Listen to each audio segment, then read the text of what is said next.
आज 20 जून 2026 है। दिन है शनिवार का और मेरा नाम है प्रदीप शुक्ला। आज मैं एक ऐसे एक्टर की कहानी आपको बताने वाला हूं जिसने अपनी ज़िंदगी में अपने संघर्ष के दिनों में सिक्योरिटी गार्ड की नौकरी की। पत्नी और खुद ने अखबार बेचे और इस समय वो सुपरस्टार है। और दोनों में ही, सिंगिंग में भी और एक्टिंग में भी, इस समय उसका कोई भी सानी नहीं है। अभी ही वो एक रियलिटी शो में आए थे जहां पर उन्होंने अपने जीवन के बारे में, जो संघर्ष है उसके बारे में खुलकर बताया। यदि आपको नहीं मालूम तो आपको बता दें कि शेखर सुमन एक शो करते हैं जिसका नाम है शेखर टुनाइट, और जहां पर जो बड़े बड़े सेलिब्रिटीज़ आते हैं और अपनी जो कहानियां होती हैं, जो संघर्ष होता है, उनके बारे में बात करते हैं।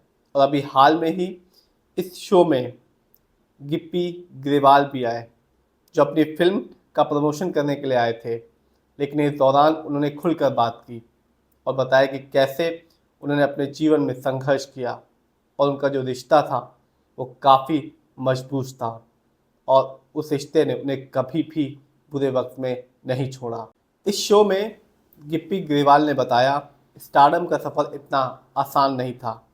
मैंने सबसे पहले म्यूज़िक इंडस्ट्री में कदम रखा और कदम रखने के साथ ही मैंने 3 एल्बम रिलीज़ किए।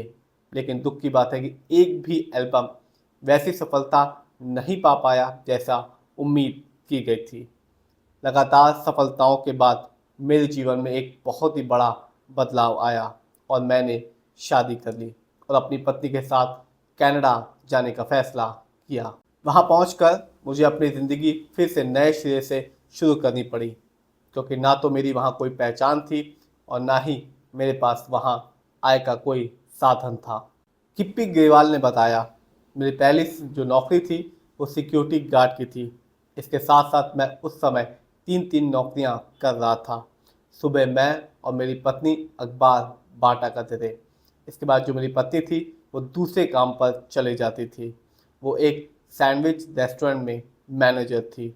हमने मॉल में सफाई का कॉन्ट्रैक्ट भी लिया हुआ था और बता दूं कि शुरुआती दिनों में उस कॉन्ट्रैक्ट में हम 2 ही लोग थे, मैं और मेरी पत्नी। हर मुश्किल समय को मैंने अपनी पत्नी के साथ निभाया है और हर मुश्किल समय को मैंने उसके साथ काटा है। गिप्पी ग्रेवाल ने आगे बताया, उन मुश्किल दिनों में हमारा जो रिश्ता था वो और भी ज़्यादा मजबूत हो गया।